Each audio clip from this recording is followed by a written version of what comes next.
is the role of religion in our ever-changing world? From the NewsChannel 5 network, this is Issues of Faith. Hello, everyone, and welcome. Fascinating discussion today. Can science and technology help us to be 500 years old or even older? And is it Christian to even want such a thing? These are some of the things that were discussed at a recent conference here on Christian Transhumanism. That's what I want to talk about today. Happy to have with us Micah Redding, the Executive Director of the Christian Transhumanist Association. Now, I understand Christian. I want to get a better understanding of transhumanist. Yeah. So what does that mean, transhumanist? Yeah, it's a strange word. So transhumanism is a movement to use science and technology to transform the human condition. And that could mean things from AI to space exploration, genetic engineering, connecting the human brain to computers, radically extending human life. And it's mostly a secular conversation right now, but these kinds of projects are being pursued at leading tech companies around the world right now. And it's a huge conversation about the future of humanity. And so I think if people of faith are not involved in that conversation, then that is a recipe for a bad future. And is that our understanding? I mean, do you think we can live essentially forever? Can we live to be 500 years old? Is that where we're heading? Well, it's certainly a lot of people with a lot of money think that we can. And I think the science of it looks pretty promising right now. So I think the question is less about can we do this and more about what happens when we do or if we do and should we. And so that's what Christian transhumanism is. It's a conversation between the kind of world of faith and the leading edges of scientific and technological thought. And as you said, this has primarily been secular. In other words, Christianity hasn't been part of that. Right. For you to put the two together is somewhat, well, that's different. That hasn't been done. Yeah. And so there was this conference here. Now tell me about the conference. How many people came? How big a deal? What happened? So this was our first annual conference we held at Lipscomb University here in Nashville, Tennessee, and we invited people who are kind of from all different religious positions and non-religious positions who are engaged with this stuff. And we didn't know who would come and who would show up. We had about 130 people come from around the world, and it was a fantastic conversation. And we had atheists and agnostics and Christians who had never engaged with this subject before, who came away from it saying, this was a fantastic conversation, it needs to happen, and we are ready for the next step. So again, because this is so heavily science-based, it has been primarily seen as secular. Russell Moore, he's with the Southern Baptist Convention's Ethics and Religious Liberty Commission. He says Christian transhumanists is somewhat like having a carnivorous vegan society. They are completely contradictory. He says Scripture tells us how to transcend death, and it's not through our own technology or prowess. It is through God and through Jesus. He thinks these two don't go together. Right. Yeah, and a lot of people think they don't go together. And I think what we have to do is kind of step back and ask, what is the role of science and technology? What is the relationship between faith and science and technology? Because it's not enough just to kind of write it off and say there is no relationship or we've already accounted for all of that. We actually have to deal with it in a deep way. And I think historically Christians have done this, and maybe we've lost it more recently. You look around everywhere, you can see hospitals with names like St. Thomas and St. Mary's and St. John's, because historically we've understood that science and technology are part of the Christian mission to heal people and improve human life. What has been your journey? How did you come to this point? Yeah, so I'm a preacher's kid. I grew up in the Churches of Christ and small churches all over the country. And one of the big things that we were taught was to study for ourselves, that we had to make our faith our own. We had to study the scriptures. We had to come to our own understanding of faith based on study. And so I took that seriously from a young age, and sometimes that led me in directions that I think my Sunday school teachers weren't expecting.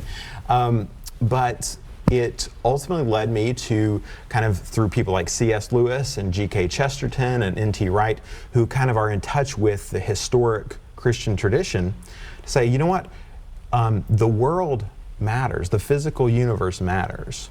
And that means science and technology matters, and our bodies matter. And so we can't actually separate these two things. Faith and religion has a lot to say about the physical world. And that's how I became a transhumanist, actually, is that I realized, oh, we need to be using science and technology to heal and improve the world. And as soon as I kind of discovered the secular transhumanist conversation, I knew that I needed to be a part of it. So were you concerned that the conversation was primarily secular? Were you concerned that, all right, if you tell me we need to use science and technology to improve the world, I'm on board with that. I'm fine with that. Do we need to use science and technology so that we humans can live forever? And I don't know about that. And does it mean that we are becoming God ourselves? Are we going into an area where we're not supposed to be? I guess that would be some of the questions. Yeah. So, one thing I think that is an unfortunate factor of this being a largely secular conversation is that the language for dealing with this in a faith-based way or in a religious or a theological way just isn't there. And so what you get from a lot of secular people is this kind of language, oh, we're going to become God, or, you know, we're going to, whatever it is. And so I think it's important for us to, as people of faith, to bring into this conversation the ability to frame this in good theological language and good theological terms. And so, no, I don't think that this is us becoming God. I don't even think that these technologies are us becoming immortal. But the idea that humans should use science and technology to extend human life, to radically improve our health and longevity and wellness and productivity and relationships, I think that's really important. And it's and there's a lot of really deep Christian ways of talking about that. I mean, we've on this show debated, can you be a Christian and believe in all kinds of science, you know, the Big Bang Theory. And we've had plenty of people who come on and say, yes, I mean, I believe God could have initiated the Big Bang Theory. Is that the kind of thing you're talking about here? You know, there is this incredible technology that we can unmask and utilize, but perhaps there's room for God, and in fact, it's divinely inspired in a way. Yeah, absolutely. So I think that we have unfortunately divided our understanding of science from our understanding of religion, because we want to kind of protect our religious faith from scientific challenge. And that worked for a few hundred years, maybe. But it leads us to deep, deep problems. It leads us to deep division from ourselves and from our world.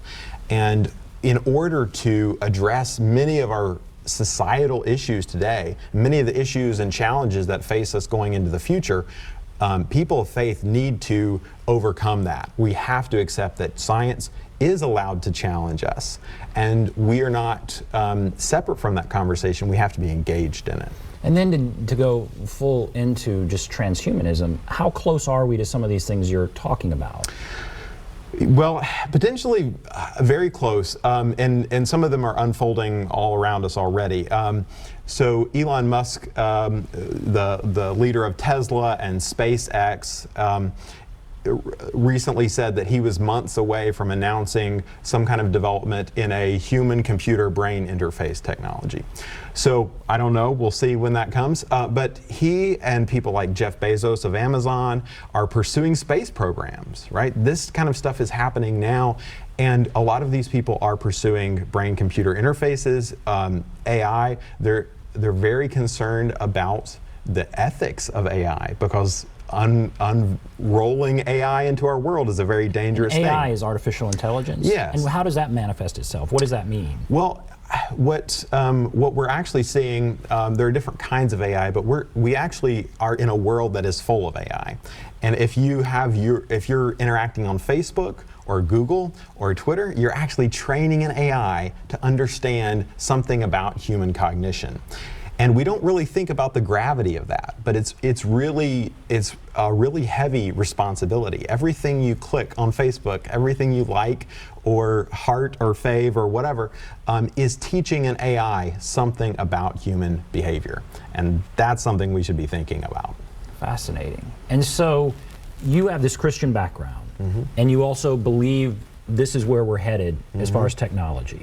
What you were just at this conference with 130 people. What is the background of many of those people? And I guess, is there a conflict in transhumanism between those who have some sort of Christian bend and those who are like, that's right. Nothing? Yeah. So I think many people feel that there's a conflict. Many of the people at the conference were believe that there is no conflict, right? And so we had people who are Catholics, Orthodox, Protestant, evangelical, all across the kind of Christian religious spectrum, engaging in these things. And I think that's starting a conversation on the secular side of this too, that says, okay, maybe Christians do have a role in this. Maybe people of faith actually can contribute something significantly to these conversations about our future. And you have an affirmation, a purpose. I guess explain those. What is your goal, your purpose, your affirmation? What are you out there doing in the world? Well, essentially, so we're trying to create a space for, as I said, Christians to engage in these kind of conversations about the future of humanity, about science and technology and how that impacts our future. And as participants in those conversations, we're allowing that to challenge us, and we're also using that as an opportunity to advocate for positive relational values. So we believe that any future worth moving towards is a future that's built on cooperation and trust and compassion and love. And some alternative viewpoints out there might say, oh, it's going to be built on radical egoism or power or something like that. And we think that it's important, not just from a Christian perspective, not just kind of showing up and scolding or offering an ethical critique, but actually advocating for a positive future on its own terms.